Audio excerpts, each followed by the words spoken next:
This is going to be the brightest golf simulator projector I've ever used. Introducing the Epson L795SE.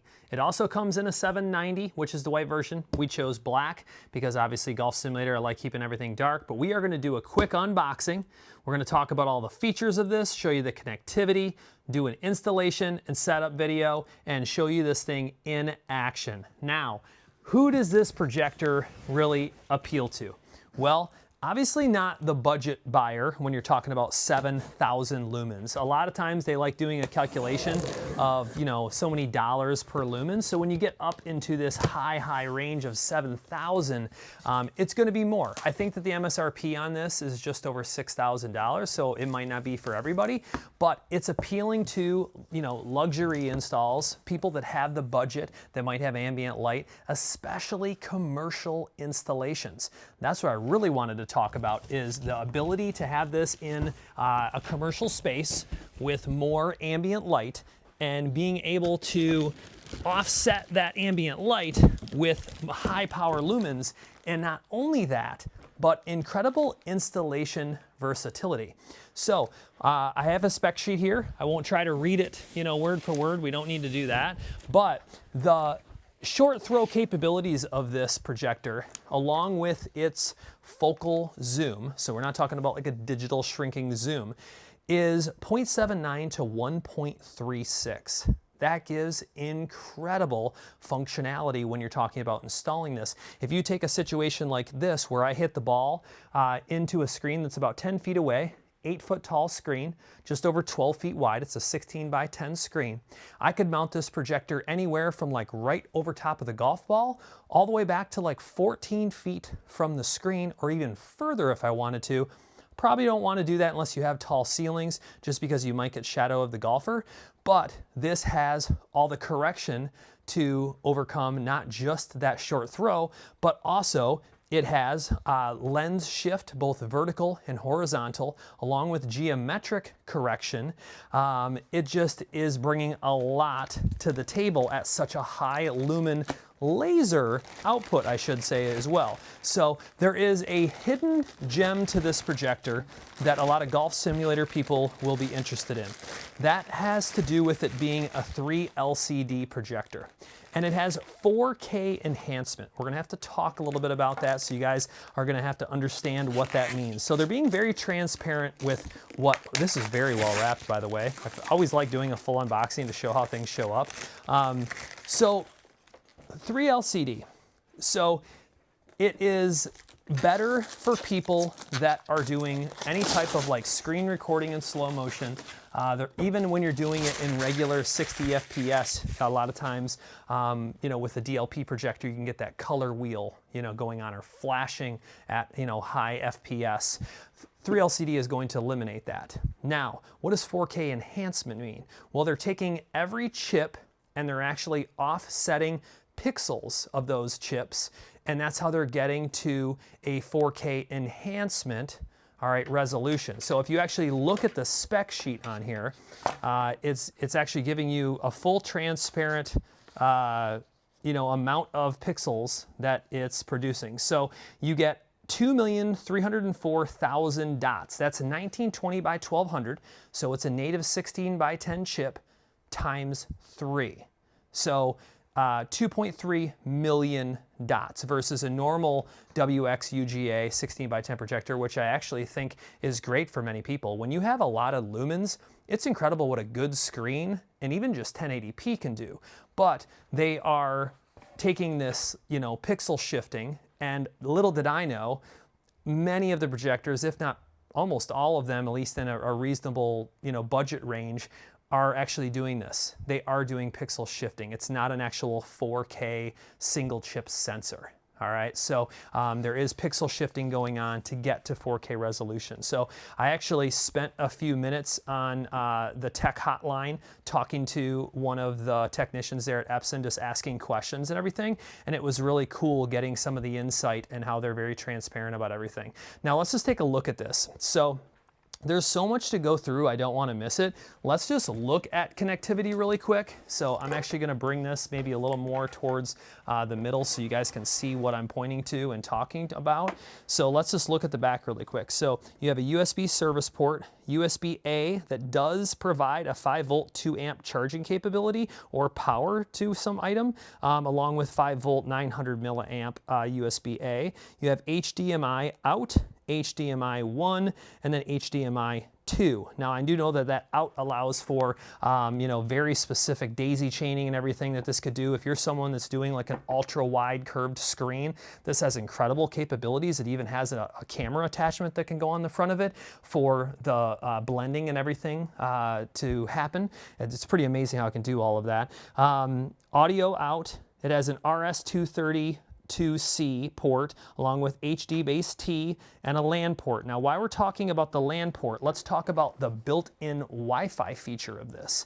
So this actually has Apple AirPlay connectivity.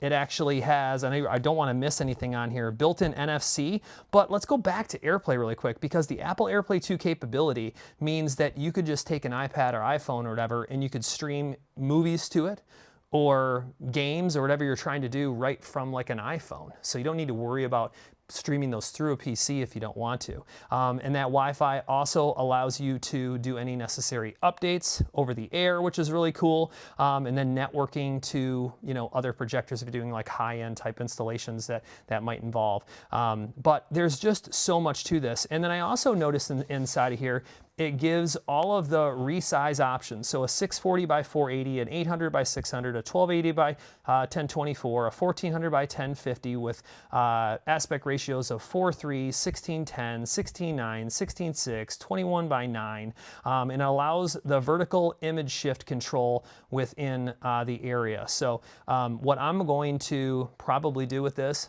is I might run my 16 by 9 screen with a 16 by 10 projector like I always have in the past, just stretched a little bit, and I confirm with them that it does have that allowable input. So we're going to mess with that a little bit, see if that's the best way to represent this projector, at least in my space, or should I run 16 by 10 duplicated on both of the screens. So, but it being a laser source, can run up to 30,000 hours in its extended mode, or 20,000 in the normal or eco quiet modes that it has.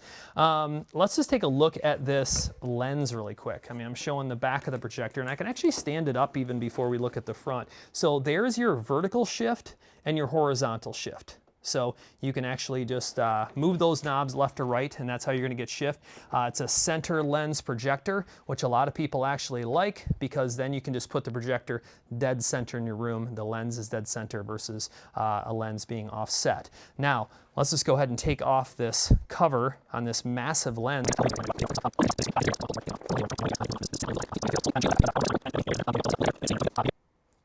Wow, is that a great lens cover? So it took me a minute or two to get it off, but there's these little tabs on it that you just have to kind of get off of it equally all the way around, carefully remove it, and now you get exposed this beautiful lens that's capable of that huge focal length for easy installation. You have a focus ring, and you also have that zoom ring, which goes around, all right? And then you do actually have a few things in the box that I did want to point out to you guys really quick, just so you understand everything that comes with it. Documentation, of course, remote control with batteries, power cable. And then I also wanted to point out that this does allow for a very clean installation. So this is actually a back cover that goes on the unit. All right, so you can cover up all your cables and everything, and it looks really clean at the end if you want to do so. So I don't know if that's something that I'll use or not. I mean, most likely there's no reason not to clean everything up afterwards. I do want to talk about a few specs before we get this thing installed that I just think are really important, and I want to make sure I don't miss anything. So a couple things were the actual lens shift percentage. So when you're talking about being able to shift vertically, it's 50%, and that's plus minus. That's a huge number. That's really helpful when you're doing installations to shift that image down, and then you're not trying to do more correction. I always see, projectors, all kinds of crazy angles and everything. And every time you're doing wild angles and using too much correction, you actually take the risk of, taking quality out of your image. Now it's 20% horizontal That, in my opinion, should be plenty for someone that does need to offset for some reason, and they could use a little bit of correction if they're, you know, going further off, but should be plenty. Now, you do have Keystone correction as well. That's going to give you a plus minus 30 degrees vertically and a plus minus 30 degrees horizontally. Once again, should be plenty of correction for everybody out there, as long as you have a reasonable installation, in my opinion. I always suggest using a throw calculator. You know, check out your room, email me. Be happy to, you know, talk it through with you, connect you with one of my partners, you know, if you're looking at, you know, a custom build or anything along those lines. Now, a couple other things I did want to point out was operating, you know, temperature I see here. Now, that's what it can operate in, 32 degrees or to 113 degrees. But what I talked to them about is how much heat does this give off? And they were actually very, you know, proud of the fact that it doesn't give off too much heat for being 7,000 lumens, but it was actually the sound we talked about. So it actually operates quietly. It even has a quiet mode. So I thought that was really cool that that's offered. You don't want a lot of noise in the simulator. You maybe want to hear, you know, the effects coming from the course or whatever. It's not a super loud projector. So I thought that was pretty cool. A few other things. It does have a built-in speaker. That's a 10-watt speaker. It has Miracast available. It does have Epson eye projection. I talked about AirPlay 2. Split screens are available, up to 2 screens. It has quick corner. So if you're looking just to fix a corner, it does have those quick corner adjustments. Art correction, edge blending, the screen sharing, corner wall, curved surfaces it can do. And then that camera, like I said, is optional. So, you know, maybe someday we'll get a golf simulator videos, you know, build that is with like a massive curved screen. Don't know how we'll do that, but it'd be pretty cool. Get like 2 or 3 projectors going and a curved screen. Don't know if I'm a fan yet of the curved screen or if it's necessary. I kind of just like having the one image behind me, but it has that capability. How cool is that? All right, so what I'd like to do is I'd like to take the projector. I'd like to find my optimal mounting position based on that throw calculator, which I have an idea of where I want it to be. I'm gonna get this mounted. I'll show you guys where it's mounted, and then we're gonna get it fired up, and we're gonna show you some demonstrations with 4K golf simulator software. We'll get up close to the screen and show you this thing, what it looks like. All right, so we have the Epson L795SE mounted to the ceiling. It was very easy. I went with the center of the room, and then I put the projector actually just a little further back than I've had previous projectors, which was nice actually. I didn't put it right over the ball. I actually put it at about 12 feet. All right, that's where the front of the projector was, and I was very easily able to adjust the image and get it to fit the screen, you know, using the zoom capability and using, I actually used several different features that I didn't know if I was gonna need or not. Obviously, the lens shift was nice because I kept the projector very flat, and then I used just a tad of horizontal shift that I needed based on where I mounted it and where my screen is, and then I used some corrections. So I used just a little bit of Keystone and a little bit of corner fitting just to kind of make things look perfect. And I'll tell you what, the one thing I really liked about the setup was that I put it up on a ladder, and when I had it on the ladder and turned it on for the first time, it actually gives you these 4 boxes. And whichever way those numbers read, you just hit a right arrow and enter, and then it flipped to ceiling mounted, you know, facing the front. And I was ready to go. Sometimes, you know, you're dealing with like upside down and trying to, you know, find front ceiling, and you don't have to do that because you're just selecting it right from the beginning. So I thought that that was a nice, easy setup feature. I will tell you, yes, this is the brightest, you know, brightest projector I've ever used in a golf simulator, I guess is the best way to put it. I've had a lot of projectors I've put in a lot of different spaces helping people out here in the studio. I've visited facilities. I've never seen 7,000 lumens in person, and it shows. And I'll be honest, with the latest screens that everyone is kind of offering now, not just white, but almost a gray, I feel like in my space, with it being dark, I could really probably benefit from having a gray screen because it's so bright. I actually turned the brightness down a little bit because it was just so bright. And I feel like with a gray screen, I could have a little heavier contrast with that. But I think the biggest thing that I need to point out to everyone is that right now I have a bunch of lights and everything on, and you can see how this thing is just overcoming all of that. And I'm going to turn those lights off. We're going to do a close-up and everything here in just a second. But if you are in a home that might have some ambient light coming in through some windows you can't control, commercial spaces that have TVs and lights in a bar that you can't really control, I mean, this is what you want. You want high lumens. It's so important. And you know, with that 4K enhancement, I think that it's doing a great job on clarity and the focus in every corner that I'm going to show you here with a close-up here in just a second.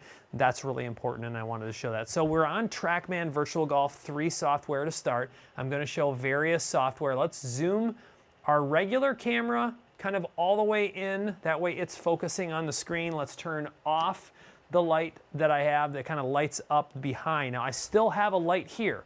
So this is my hitting light, okay? So understand that that's still there. And what I'll do is I'll start with a quick flyover using this camera, and then we'll actually do some close-ups as well, and I want to show everything. Now, the image and video is very smooth. So that's one thing that I always pay attention to. I want to make sure that that chip inside of the projector is capable of producing a very smooth, you know, moving image. It doesn't have any, you know, types of flickering or anything along those lines. Now, the best part about it is I'm going to be able to flip over to my camera. So I'm going to set this to be set to 4K 60 on the latest generation iPhone. Let me just make sure I'm on video, and I'm going to go ahead and hit record, and I'll probably adjust the lighting maybe just a little bit because it's so bright that it wants to, you know, really brighten up the image even more, trying to lower that down. So first of all, notice that we're on 4K 60, no color wheel, all right? There's no flicker, nothing. So I already tried it on 120 as well. I just need to match the video to 60. But the first thing I want to point out to you guys is that every single corner, even though I had a little bit of adjustment, is in focus. This is something that I pay a lot of attention to whenever you're using adjustments or even projectors as a whole, is every corner capable of having, you know, good focus? And that's what I'm seeing. Now, let's talk really quick about me in person looking at the image versus a 4K projector. I will tell you that it's very impressive, the quality of the image, especially from where we're standing right now. Now, will you see maybe a little bit of a difference in like pixel density once you get up really close to the screen? Yes, I do actually think that I'm noticing just a little bit of a difference as far as pixel density when I'm up close. But the funny part about it is that pixel density is only as good as your, you know, kind of viewing angle. And from what I can tell, from 10 feet, I'm not noticing, you know, any of that because it's in such a clear, bright image that it basically looks 4K to me. So I can see where they're coming from with that 4K enhancement. Now notice the shadows and the contrast it's able to produce even being that bright. I'm actually going to bring up the environment settings inside of here.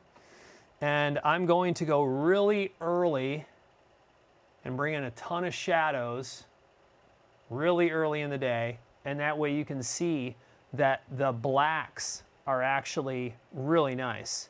So let's go ahead and go back, and I'm actually going to bring this video back up one more time. So let's go ahead and hit record, and notice that now we have these heavy contrasting shadows on the screen, and it's doing a good job even with a white screen, all right, of giving me heavy contrast. That's another thing, and I almost really have to kind of lower that exposure down to match what I'm seeing in real life. And it does a very good job of that. I think that the ability to be bright and then also have a dark contrast is very important. And I think that you're able to have kind of a balance of that with this projector. So let's go ahead and move over to some other software. Let's pull up GSPRO. All right, so we have GSPRO running. We're at Whispering Pines, one of my favorite courses. I'm going to step out of the way and kind of let it do its auto adjusting. I will use my phone again here in a second. I'm going to pull up the menu, and I want to talk to about a couple things to you guys. So if I pull up the menu, I'm under light source right now, and I'm under normal. Now, in a room like mine that's darker, I personally think that you could turn this to quiet. all right, which I believe the quiet mode is going to take it to 30,000 hours of laser life. Not that 20,000, isn't already, incredible, but quiet just takes the brightness down a little bit. And I have to be honest with you, I think that it's plenty in a space like mine. I think you're even getting a higher contrast, when you need to do something like this. So you could have a 30,000 hour lamp life, still be very bright and have excellent colors and everything. And I do want to show this on my phone. So let's go ahead and show what that quiet mode looks like. Let me get this going here. I just want to always make sure that I'm matching that 4K 60 like I was recording before. And we'll go ahead and hit record. So this is in quiet mode.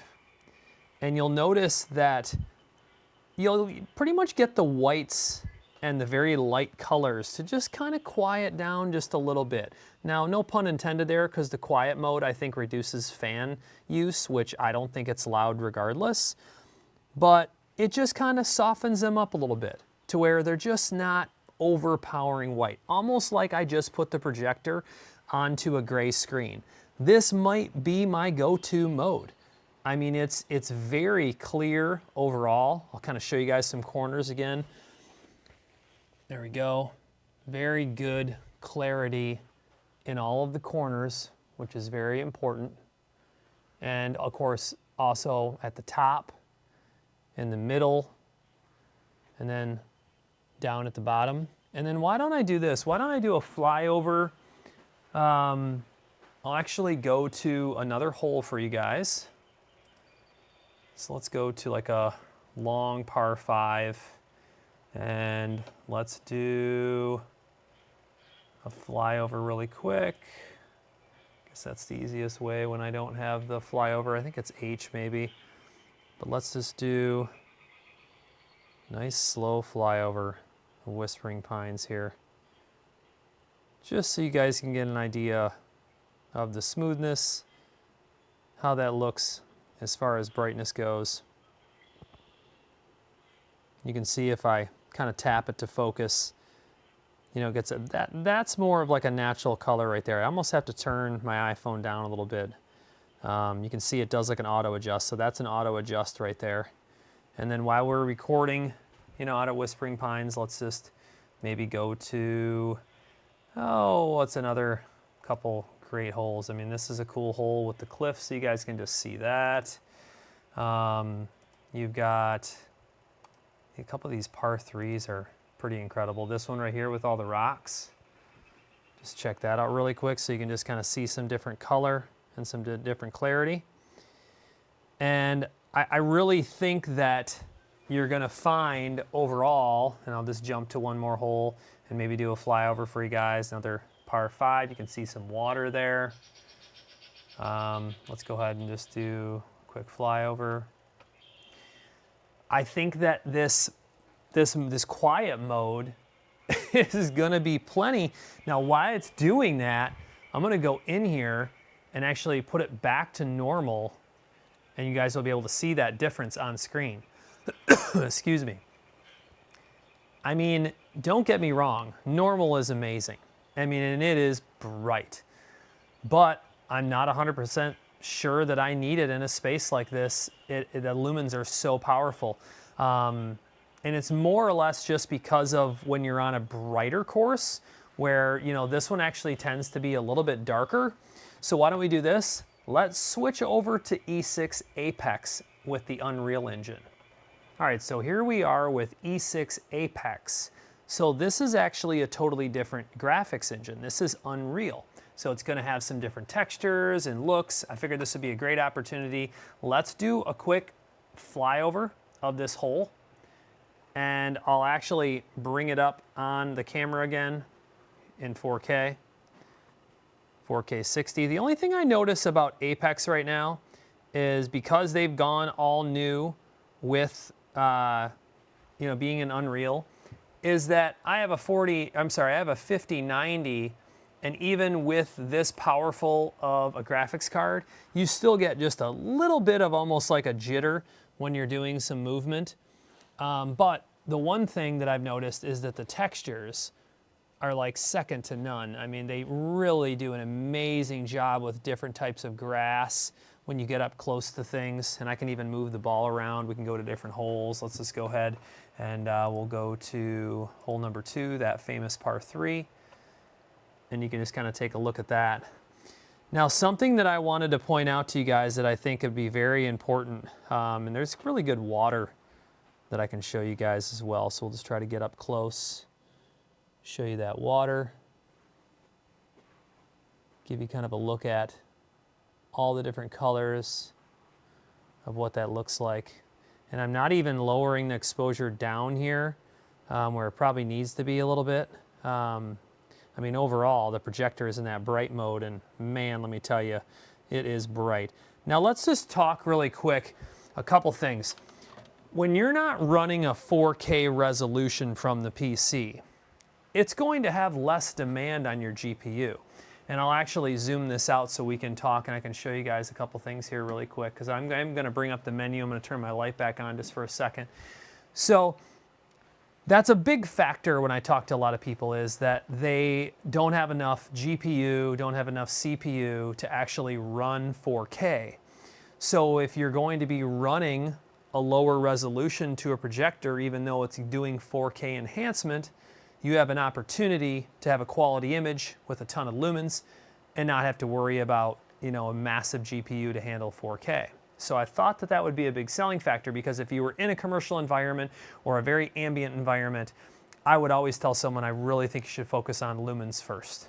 And so kind of an advantage that you'd have there. Now, I do want to bring up the menu really quick. That is one thing I'll point out.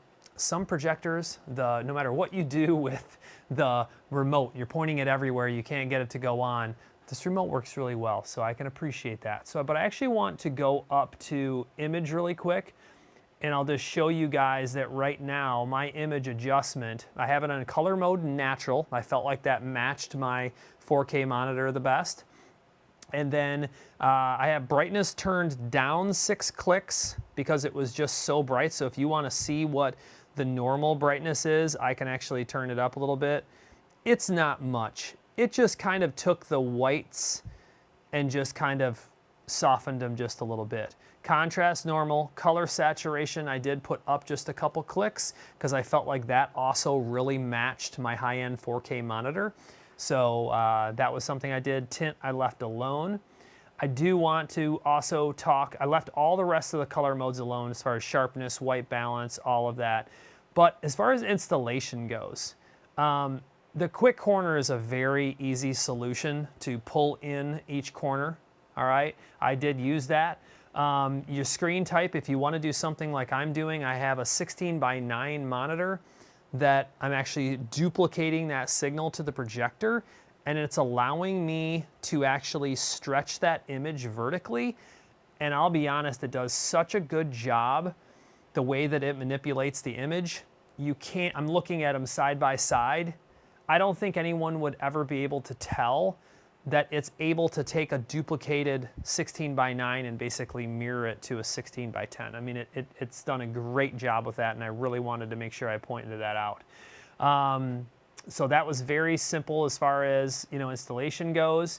If you needed to do any type of like edge blending with multiple, I talked about that. My light source mode is under normal. You can change that if you want to. As far as under display goes, you actually can have it do an auto on based on signal if you want to. You can do automatic notification as far as your filter goes. Standby mode is available. That was that auto power on I was talking about. Does have HD base T. I mean, there are so many things in here. I did set up my Wi-Fi, and I think that would be in a whole nother video I'd probably show you guys. I just wanted you to be able to see this menu. Sorry that I'm dark in there. But I did set up my Wi-Fi, so that's connected. I set it up to notify me if there are firmware updates available. So that's all available.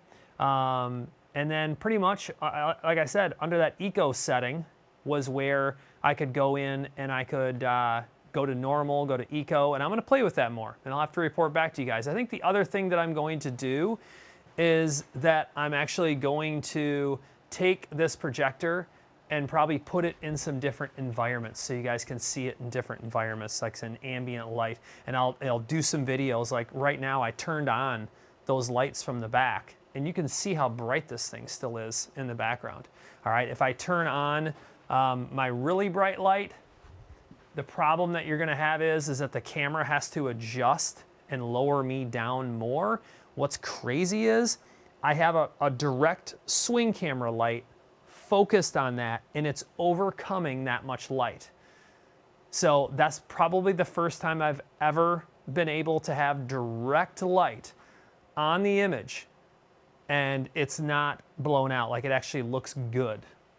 So now I can do my swing camera videos utilizing 3 LCD, not having any flicker or color waving, and I could actually have a decent image to hit on even though I have the crazy bright lights in the studio. So guys, like I said, Epson 795 SE and then 790 SE if you're going white, but this is for someone who wants to pack a bunch of punch when it comes to lumens, all right? Plus, like I said, installation capabilities to where you can place that projector in a wide range of depth and have the adjustability to make it right. So very impressed. I'm gonna dive into it more. I'll probably maybe do some shorts, I'll maybe do some, like I said, different installation videos. Let me know what you want to see. Happy to answer any questions for you guys. So, leave them down in the comments below. I appreciate you guys watching. As always, stay tuned. There'll be a lot more coming soon.